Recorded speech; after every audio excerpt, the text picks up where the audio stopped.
Hello, this is Meme Analysis, and today I thought that I would do something a little bit different. I thought that we would take a look at something that gives us insight into memes, memetics, and most importantly, repetition. And what is that? Well, it's how I got fat. Fast food. Now, I've gotten comments forever about how I'm fat, blah, blah, blah. And I thought that I would be candid and open and see, part of how did this happen? Why did this happen? Beyond just personal psychological problems, but with the help of consumerism, which I think is a topic that a lot of the people who watch my videos are interested in. So, let's get some food. So, we're going through a drive-through specifically because I think that it's a very important process that you see that there's a lot of cars in the drive-through as you are going through it. Already we're kind of introduced to this is not just me. There are other people. And sometimes if you come here often enough, if you go anywhere often enough, you see the same people go again and again. If you work there, I'm sure you have regulars. So already we're getting this insight that this is something a lot of people do and a lot of people do very often. You ever walking down the street and you look into somebody's car and you see it filled with McDonald's wrappers or filled with, all this trash from fast food places? It's fucking disgusting. But again, it gives us an important insight that there are people who do this constantly. Now, I don't necessarily do it constantly, but it's important that we see repetition. I've talked about before that the important aspect of memes is that they're repetitive, and that it is repetition that makes a meme. So, we have to go to the place that oftentimes you're going to get the same thing every time you go. You order the same food at every fast food restaurant. There's only, you get your burgers, your chicken nuggets, your fries, and so on. All right. Physician, heal thyself.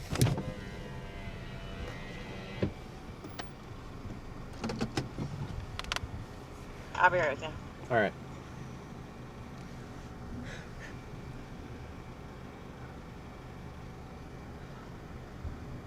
And it's Wendy's, so obviously we're going with the 4 for 4. But notice how it all looks pretty much exactly How the can I same. help you?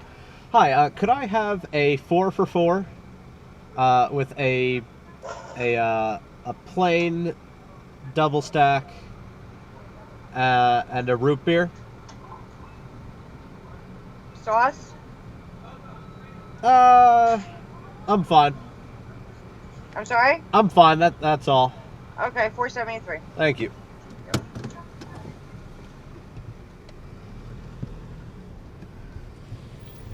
So you could probably notice on the board of all the items, everything looks the same. And obviously we have mascots. Everywhere the mascot's the same. You go to a million Wendy's, you only have one mascot, and you only have those food items. They're everywhere. It's the same everywhere you go. This is a point that Andy Warhol brings up, and I find that this is one of his most sublime points, which is that he finds it beautiful, because we have to keep in mind, his work is fixated on consumerism and repetition, which is why he has images endlessly repeating. So, and also, I'm sure everybody who's watching this has had fast food. You're used to what I'm doing. You already know what I'm going to do. They're gonna think it's a prank video. No, it's not. $4.73? All right.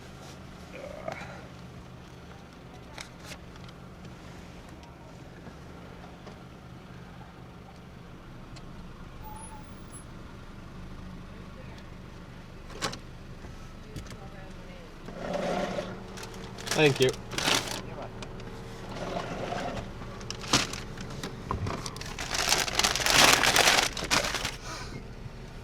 So, I'm sure that you are all very, very much used to this. That this is something that people do all the time. But why? Why? At this point, I'm trying to show you the meme. The meme being what it's like to get fast food, where we get into the drive-thru, we order the food, we pay, we go to the next window, we get the food. Now, we eat the food. So, now let's take a look. I'm going to show you food you've already had. You get this little package every time. You get Wendy's little face everywhere you go. Every time you go to Wendy's. You get the same bun, meat, cheese. It's the same everywhere you go. And now, to somebody, who's thinking or who might be, critical or something, they might think, ew, I don't want to get this disgusting, cheesy little funny burger. It's gross. Fuck this. It's fake food, It's not a real burger, I could get a real burger somewhere for, I don't know, like $4. But I want the cheapest burger. I want the $1 burger. And so I go and I get the $1 burger. I'm in California. I go to Wendy's and I get the $1 burger. Why? We don't want to change. This is the same problem with neurosis. Neurosis is this constant repetition of the same. It's discomfort with change. It's an inability to change. It is the desire to endlessly repeat the same. The compulsion to repeat is, Freud's important discovery as to neurosis. So just as a person might endlessly ruin relationships, get into certain arguments, bring up certain points, have certain words, have certain movements, this is the modern location of repetition in the form of food. Obviously, this is not nearly as extreme as some people you'll see they only eat one kind of food. Like, there's the famous, cheesy potato woman. Only eats one type of food. So, that's a really important point. That this is the realm... They didn't give me a fucking straw. Alright. We're opening the cup. You get your sugar water. I was just reading a meme image, and it was from a conspiracy theory thing, and they were saying that Coke and soda functions as heroin. That it's the same, the brain receptors and all that. That's not true, but it is true that it functions in the same way unconsciously. It is a source of enjoyment that we become addicted to. And generally, the neurotic is leaving their libidinal function. As they move away from libidinal expression and towards repetitive neurotic death drive, that is when we get into the location of addiction, I would say. When it's no longer real human stimulus. Because this burger is not the same as the repetition of the hunt. The repetition of, oh, I eat this nut because it's safe. It is a kind of folding in of that drive, where you know that that nut is safe or that that mushroom is safe. Some people only feel safe with the Wendy's plain double stack, fries, chicken nuggets, and a drink. This is safety. This, to them, is security. This is the image of modern comfort.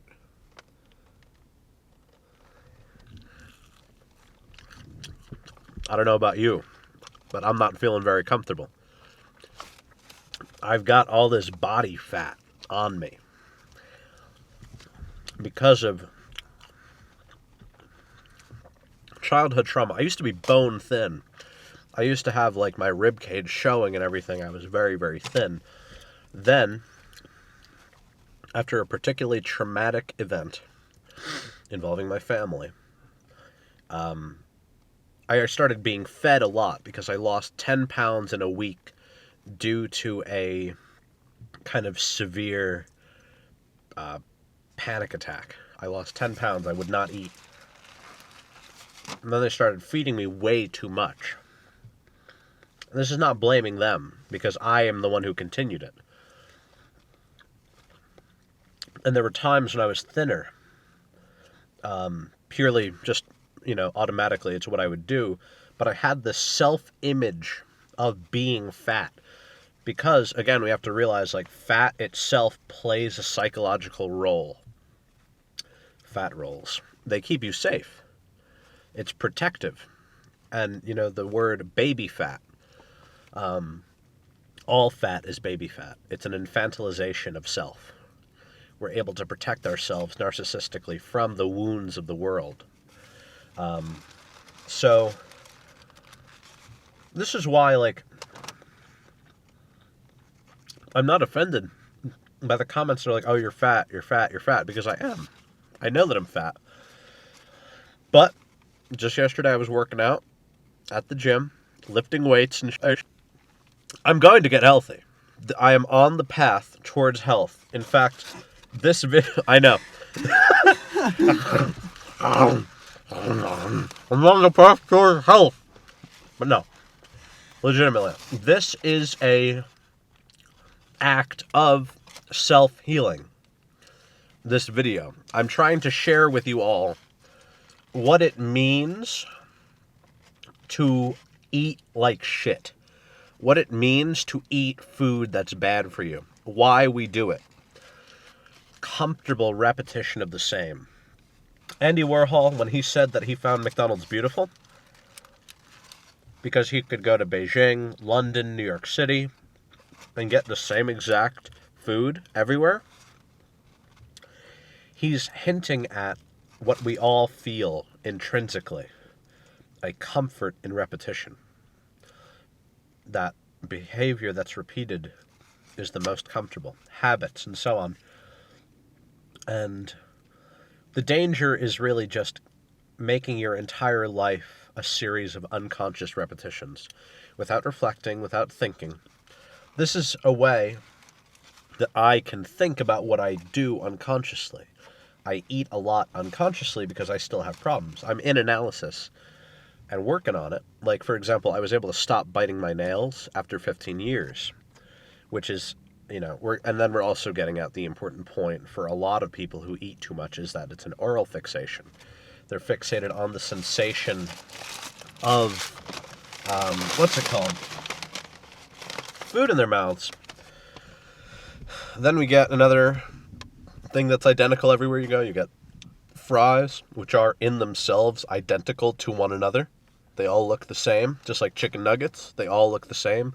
In fact, McDonald's has manufactured variety in their nuggets. They look slightly different, but they're all intentionally made that way. It's 4 shapes or something like that. Yeah, there's only 4 shapes. There are only 4 chicken nuggets. So, repetition, which is the source of memes, the function of neurosis, and the function of fast food. We have to consider that perhaps it is these repetitive shapes that not only comfort us in that we only need to get, I'm going to get the same nugget every time I go. I know I'm going to get the same little box, the same little face, the same little bag every time I go. I'm going to get the same order every time I go. It's not just the repetitive images, the faces, the same nugget shapes, the same burger shape, the same fries, bag, soda.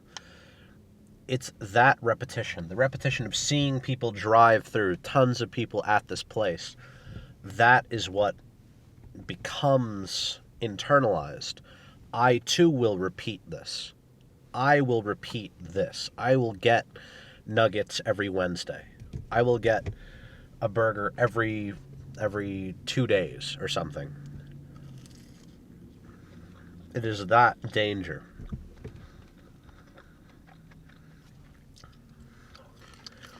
As for the food, it's all kind of boring. I'm not particular. I mean, now we'll review it a little bit. I don't like Wendy's much. It's not my favorite by any means. Nuggets are definitely the highlight, though. Fries are lame. The lack of a straw kind of does not incentivize the drinking of the soda. But yeah, I'm happy that you've all stuck around, even though I'm a fat, disgusting slob. And that you listen to me, knowing well that I am sick myself. You know, I don't ever want it to seem as if I am some vector of health. I myself am struggling with the very world, this consumerist, mimetic world that we live in. It's not as if I am unafflicted by it. You know, I don't play video games, and I'm not addicted to masturbation, but I'm addicted to food. I used to be addicted to buying things. I used to have big collections. I might not have bought them at stores. I would do yard sales, but I was still addicted to consuming. The question is really, how can we all help one another to overcome these compulsions to repeat? How can we redirect our lives towards meaningful, individual, unique, creative, and destructive acts? How can we regain our unique humanity? I think that is the important question. What will lead us away from temptation? From the desire to repeat? You know, even our videos, we repeat the same phrases. We have certain crutch phrases, editing techniques. You know, the same day we might even film it, the same day we release it. The world, of course, is based on repetitions. It's not as if we can escape it entirely. We can't, or maybe we do. Maybe we could live in a rhizomatic world, but we have established months, hours, days of the week, and they repeat endlessly. Time is moving in a supposedly, we've given it an ordered manner. We work on certain days, we do certain things, and then we, go to the bathroom at a certain time or something. This, I feel, is the truth of Nietzsche's eternal recurrence. We are literally living the eternal recurrence. Every day we do the same few things. Every month we do the same few things. That is the importance of the eternal recurrence. Realizing I need to change now so that I could be happy repeating this. I need to make a good way of life so that it would be something that I'd be comfortable doing again and again. If we're not comfortable with the way that we're repeating now, we're never going to be. It's not going to get better. We need to make the right changes and do them powerfully. We all use the same phones. We all have iPhones or Androids. We park in these same few parking spots. We go to the same stores. This used to be a Sears. Now it is nothing. There's 1 million parking lots across this country. Probably even more than that. 1 million Wendy's, 1 million McDonald's, all across the world. And increasingly, we are trying, as the West, as a capitalist society, we want everywhere to become like this. We want everywhere to be these infinite highways of Staples, Sonics, Wendy's, and Tractor Supply companies. We want everyone to drive the same few American cars. We want everyone to do the same few things. This is what Mark Fisher is talking about when he's talking about capitalist realism. And that even my platitudes about the hope to live an individualistic or creative life are just that, platitudes. There is no way out, supposedly. other than what he describes as an acid communism, which is a rhizomatic, spiritualistic, excessive freedom and love. A dream from the 60s. But you see the failure. You see store closings, empty lots, run-down houses, all over. People are dissatisfied, suicide rates are high, and we feel helpless. We continue to repeat. We laugh at the same few types of images, we watch the same few types of movies, Marvel and Star Wars, Disney and Batman or whatever, again and again and again. What we need is radical, creative, and destructive actions, rising up from the unconscious and reforming this world. We need to inspire and to be inspired and to be willing to be mad, really. Madness is the way. We've got to get mad. We've got to say, I'm as mad as hell and I'm not going to take it anymore. So, ultimately, I think that we should practice magic and practice healing one another. Share in our suffering, share in our creation, unite as we can, and do bigger and greater performances, arts, horrors. This is the only thing that can save us from an endless, meaningless plastic reproduction. Looks like you're the meme now. That is what it says. That's what it all says when you do the same things. You go to the same job again and again. You get the same kind of haircut. You wear the same kind of clothing. You're the meme. You're the one who's repeating endlessly. You are the one who's at the whim of forces beyond you. So what do we do? Thank you for watching. Have you been watching them before, repeating it? Hopefully you'll repeat even more, keep watching them, but even more so. Hopefully we can do something together. I've been getting a lot of really awesome feedback. We haven't made a video in a while, and I'm so happy that you guys are reaching out. I love it.